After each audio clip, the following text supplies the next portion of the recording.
Hello, literature lovers. Today, as you can see, I'm discussing Australian literature and starting with Anna Maria Bunn, 1808 to 1889, and she was the author of The Guardian, a tale. It's an Australian and it's considered the first novel of talking about the Australia mainland and first in the continent, in fact, by a woman. Another author, Marcus Clarke, very famous author, 1846 to 1881, and best known for novelization of life as a convict in Australia history, and this work is really famous, and this is called the very opening of the novelist. And talking about Banjo Patterson, this is something that really authorized and marked as the milestone in Australian literature, and this work by him also is called the unofficial national anthem of Australia, and other works are also very famous. Next author here is Henry Lawson, 1867 to 92, and the works are as follows. Quite recognized short story named Dover's Wife marked a very crucial part. Next is the Mies Franklin, and this is really one of the most brilliant works by him, 1897, 79 to 1954, and his novels, My Brilliant Character, Being the Monkey, All That Swagger, really marked it, and he also used a pseudonym, Brent of Bin Bin. So that is also these are some of his works in non-fiction, and he is also marked the point of being one of the foundations of Australian literature.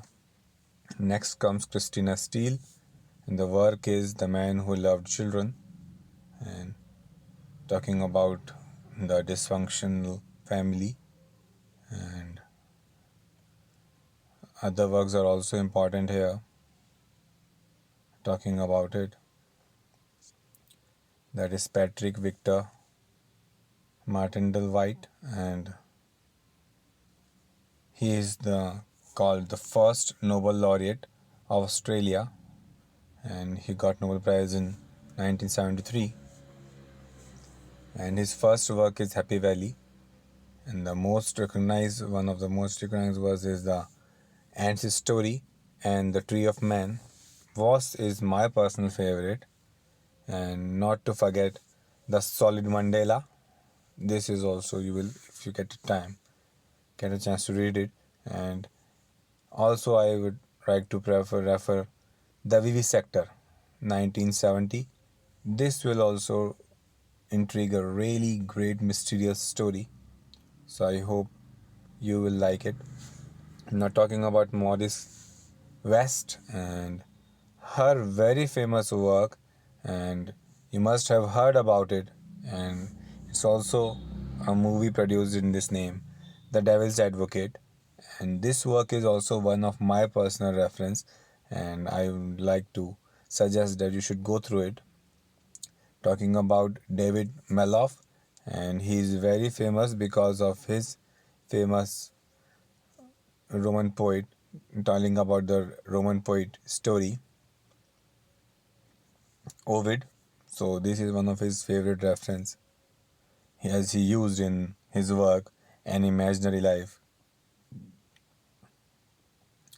Remembering Babylon, that talk about that Commonwealth thing. So this is both this works, An Imaginary Life, 1978, and the Remembering Babylon, 93. Both are really famous and accepted worldwide.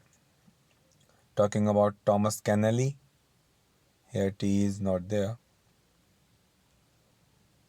and his works are really important since he also got recognition with Booker Prize. And if you get a chance to read, I'm sure you must have got Schindler's Ark, which is also called Schindler's List. And this work is one of the milestones talking about the Holocaust literature and the Nazi attack. And if you get a chance to watch the movie, I'm sure you will love it. And this movie, Schindler's List, really marked it. There is a historical touch, and all the concentration camps against the Jews talk about it, the Poland and Germany, and the storyline is also superb. So if you get a chance to read Schindler's Ark and you haven't read it, you are missing really something outstanding. Now, talking about Peter Carey, his works are also great, especially my favorite and my personal recommendation, Oscar and Lucida. If you get a chance, go for it. It is really good. And if you get a chance to watch the movie, that is also not so bad. Another work which became famous because it is a reworking of Great Expectation, a very famous novel. So the work is Jack Maggs. So it is really important. Another work here is The True Story of Halle Carey, and that got Booker Prize. And this story is also very interesting. If you are really inclined towards the adventure part of the story, then you will love it.